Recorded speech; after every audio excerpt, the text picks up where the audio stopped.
Illustration number 3.14. Satish retired from services with effect from 1st December 2019 after serving for a period of 19 years and 10 months. At the time of retirement, he was entitled to, देखो 1 दिसंबर 2019 को retire हुआ और उन्होंने services the 19 years and 10 months की. इसके बाद इनकी salary detail दी हुई है. जैसे सैलरी है 8,000 per month. Dearness allowance 30% of basic salary. Basic कितनी है 8,000. इस 8,000 का 30% डियरनेस अलाउंस. इसके साथ साथ यहाँ लिखा हुआ है 60% of which forms part of salary benefit.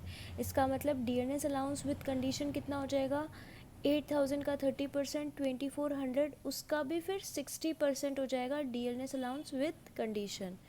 आगे देखो on retirement he received 1,80,000 as gratuity. He was entitled to a pension of 3,000 per month from 1st February 2020. He got 60% of his pension commuted and received 1,80,000 as commuted pension. Compute his gross income from salary. अब इस question के हमें हमको gross income from salary calculate करनी है.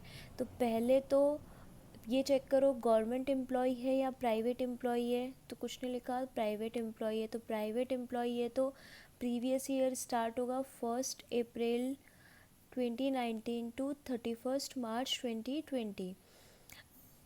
और ये retire हुए हैं 1 दिसंबर को. तो सैलरी इनकम कितने मंथ की आएगी अप्रैल टू नवंबर. कितने मंथ हुए काउंट करो अप्रैल मई जून जुलाई अगस्त सितंबर अक्टूबर नवंबर 8 मंथ्स. तो बेसिक सैलरी आएगी 8,000 इंटू 8 64,000. यही फॉर्मेट बनेगा इसका. देखो फॉर्मेट पे भी ध्यान देना. Format income from salary of Shri Satish for the assessment year 2021. अब बेसिक सैलरी नोट करनी है. तो बेसिक सैलरी है 8,000 और 8 मंथ रिटायरमेंट से पहले की उनको सैलरी मिली 64,000. उसके बाद dearness allowance. Dearness allowance fully taxable होता है. डियरनेस अलाउंस के लिए क्या लिखा हुआ है 30% ऑफ बेसिक सैलरी लेना है. तो अभी तो हम यहाँ पे पूरा ये जो 30% ऑफ बेसिक सैलरी बन रहा है 64,000 का 30% ले लेंगे. जब ग्रेचुटी या पेंशन या फिर किसी और अलाउंस की कैलकुलेशन में सैलरी का मीनिंग डीए विद कंडीशन होगा वहाँ पे इस 19,200 का 60% किया जाएगा.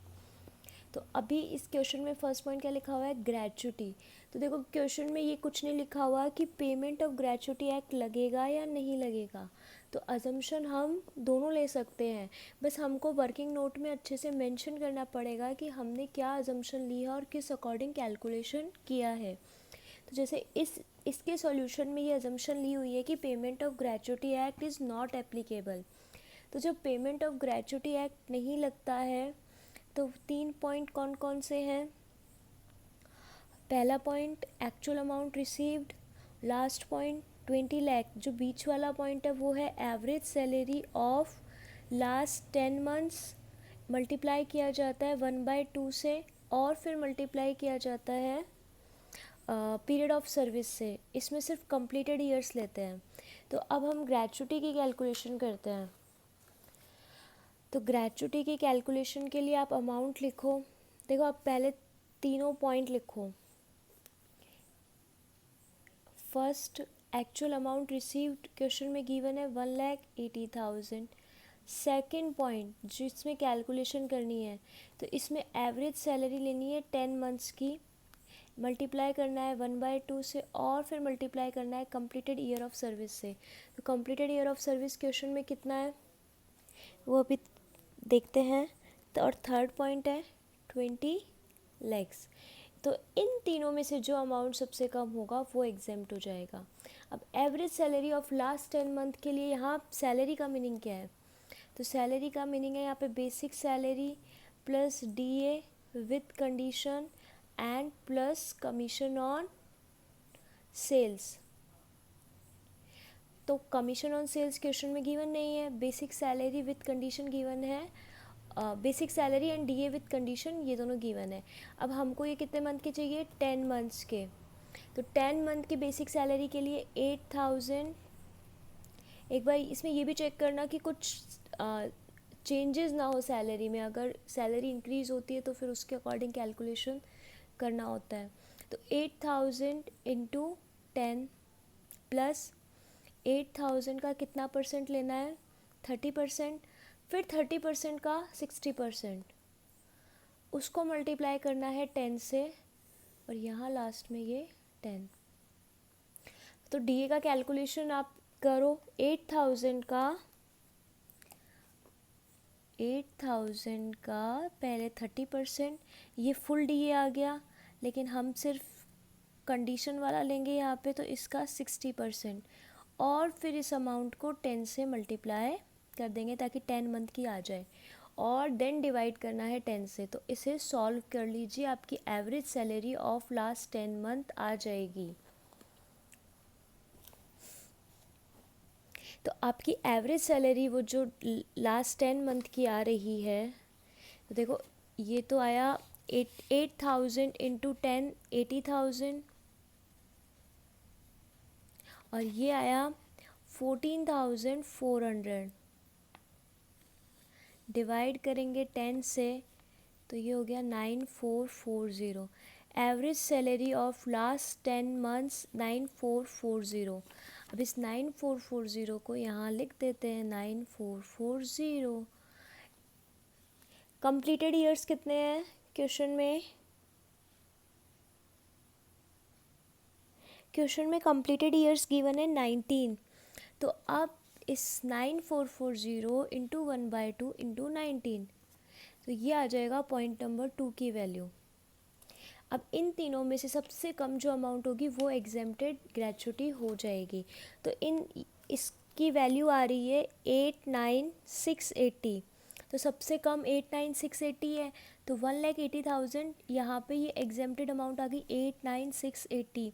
तो टैक्सेबल 9,0320। ये तो हो गई ग्रेच्युटी की कैलकुलेशन। अब इस क्वेश्चन में इसके साथ साथ पेंशन अमाउंट भी है। तो पेंशन का रूल क्या है, पेंशन मंथली हमेशा टैक्सेबल करनी है। मंथली पेंशन टैक्सेबल करनी है, तो मंथली पेंशन कब से मिल रही है? पहले ये देखो रिटायर कब हुए हैं। तो रिटायर हुआ है एम्प्लॉय 1 दिसंबर को। इसका मतलब 1 दिसंबर से लेके 31 मार्च तक की पेंशन जो मंथली आई उसको टैक्सेबल करना है। लेकिन क्वेश्चन में एक और लाइन बोली हुई है कि 3,000 पर मंथ तो सिर्फ दिसंबर और जनवरी में मिला, क्योंकि 1 फेब से तो उसका 60% कम्यूटेड हो गया। तो अब कैलकुलेशन आपको करनी पड़ेगी। तो 1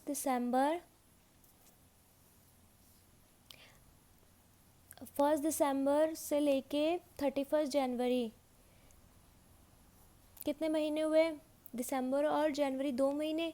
तो 2 महीने तो उनको मिल रही हैं 3,000 रुपीज़। और आफ्टर डैट कम्यूटेड कितने में किया गया है? 60%। देखिए 3,000 अमाउंट की पेंशन है जो कि 1 दिसंबर 2019 से मिल रही है, लेकिन 31 जनवरी तक ही 3,000 रुपये हर महीने मिले। इसके बाद क्या हुआ, इस 3,000 का 60% आपने एक साथ ले लिया फॉर 1,80,000। तो जब 3,000 का 60% आप एक साथ ले चुके, तो बचा हुआ जो मंथली के लिए कितना बचा, तो 3,000 का 40% आप मंथली ले रहे हो। तो फॉर फरवरी एंड मार्च 3,000 का 40% कितना हुआ, 1,200। तो 2 मंथ्स के लिए 1,200 पर मंथ। तो टोटल मंथली पेंशन कितनी हो गई, 3,000 multiply by 2 6,000 and 1,200 multiply by 2 2,400। तो मंथली पेंशन जो टैक्सेबल करनी है, monthly pension taxable for all होती है, तो ये 8,400 टैक्सेबल कर देंगे। अब हमको कैलकुलेशन करनी है क्योंकि ये एक प्राइवेट एम्प्लॉय है। तो प्राइवेट एम्प्लॉय के लिए क्या चेक किया जाता है कि ग्रेच्युटी रिसीव हो रही है या नहीं हो रही।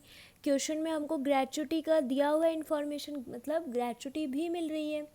तो अगर ग्रेच्युटी मिलती है तो 1/3 ऑफ टोटल पेंशन एग्जेम्प्ट किया जाता है। और ये टोटल पेंशन कैसे निकालते हैं, तो देखो किसी अमाउंट का 60% आपको गिवन है तो आप 100% अमाउंट निकाल सकते हो।